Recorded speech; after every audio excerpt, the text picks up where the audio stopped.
Up on this channel consistently has always been in my intentions. I've just found it near enough impossible to run both channels, but that's something I want to turn around in 2019, because I know the potential this channel has. It'd be appreciated if you liked the video, left feedback and subscribed, because support from you guys is what makes these videos possible. I got other videos planned and in the works, but because this is relevant, if I don't upload this now it won't be worth posting at all. Let's start with the Ballon d'Or, the closest thing to other leagues' MVP award, which for whatever reason in December 2018 people still care about. Now this award has been a joke for some years. They pick and choose the award's criteria to fit the sport's most marketable candidate, with this year being the exception. And that's exactly what my issue is with. It's the lack of consistency amongst voters. Each year they evaluate what makes the world's best differently and contradict themselves near enough every time. Past few years they've put the majority of their emphasis on team success, yet it was only a few years back in 2013 where Frank Ribery, who'd won the treble with Bayern, was bested to the award by Cristiano Ronaldo, whose 60 odd goals contributed to 0 trophies for club or country, who in his one and only final that year was red carded. A campaign somewhat similar to Salah's this past year, who despite all the goals walked away empty handed.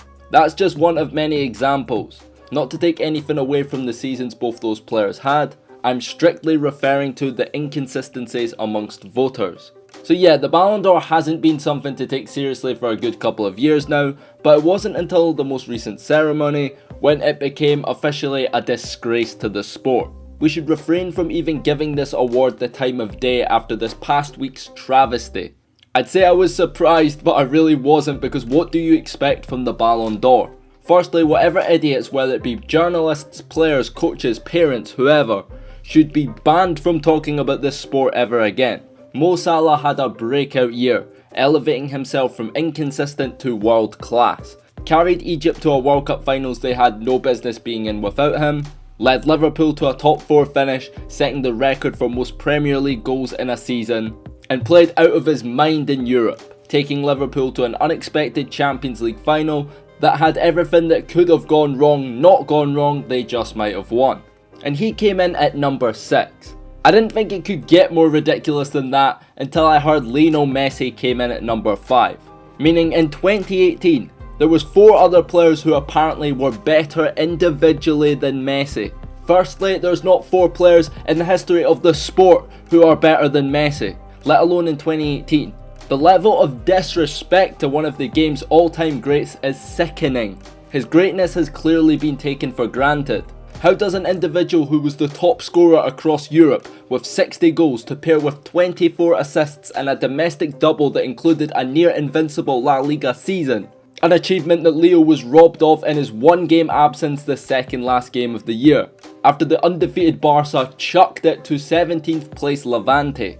Messi had the most goals, most assists, most dribbles, most chances created, most free kicks, most near enough everything. On top of winning 3 trophies and a half decent showing with 3 goal contributions in 4 games for a dysfunctional Argentina side at the 2018 World Cup. They want to hold the Roma defeat against Messi, as if that result was on him.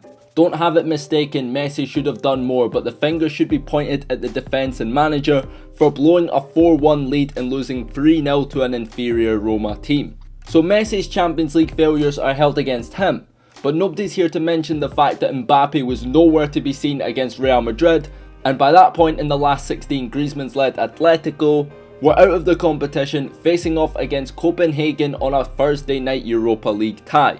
This is an individual award. I understand the World Cup's importance, but France won the tournament because they were the best team. The fact that we're split on who contributed more between Mbappe and Griezmann proves they have no business being on this list, let alone ahead of the likes of Messi and Salah.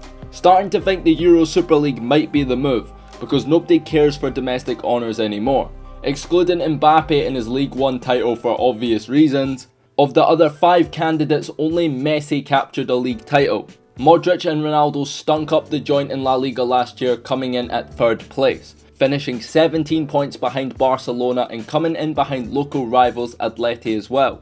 Here's not me saying the league is the all-important trophy, but it is the most frequent competition week in and week out.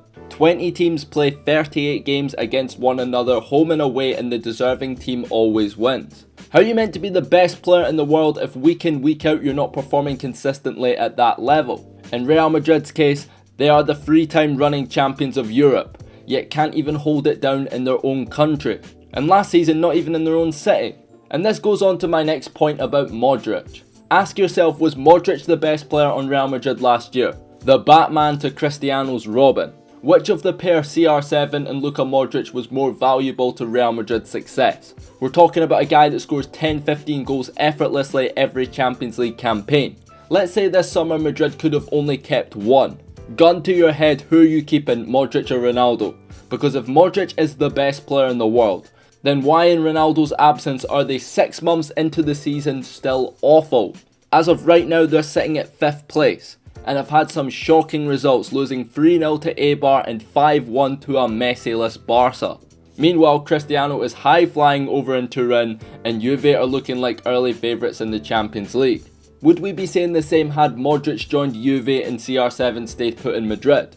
I mean, it's ridiculous, take nothing away from what Modric did with Croatia. But since when did we start glorifying losing?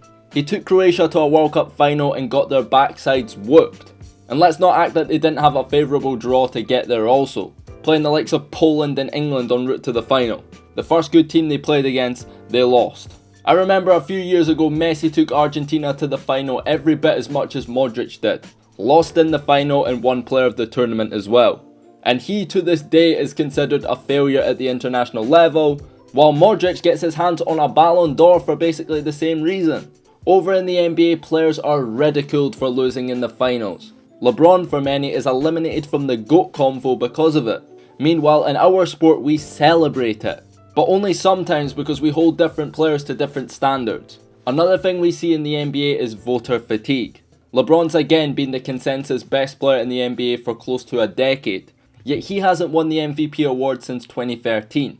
Simply, we got bored of the Ronaldo Messi debate, and first chance they got to anoint another winner, they gave it to someone else. The Ballon d'Or was the personal property of these two players because they are that much better than the 3rd and 4th best players, and have been since they arrived on the scene.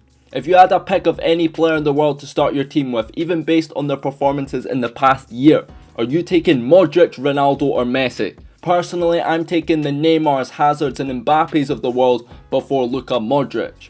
And that's no disrespect to Modric, he's a world-class player, one of the best midfielders of his generation. But him having this award some years down the line is going to do a huge injustice to players like Xavi and Iniesta, who were more deserving of a Ballon d'Or than he ever was. I don't have a problem with who wins the Ballon d'Or if it's Messi or Ronaldo, because both players are always one way or another deserving. The making of the world's best for me is the individual who has the biggest impact on the game whilst elevating others around him and contributing to winning football. For all the reasons I mentioned earlier, for me, even in 2018, Messi and Ronaldo fit that criteria more so than Luka Modric.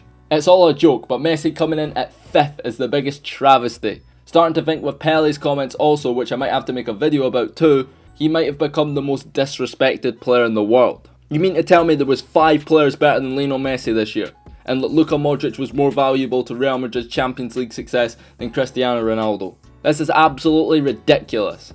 And anyways, this is just my opinion, nothing I say upon this mic is Bible.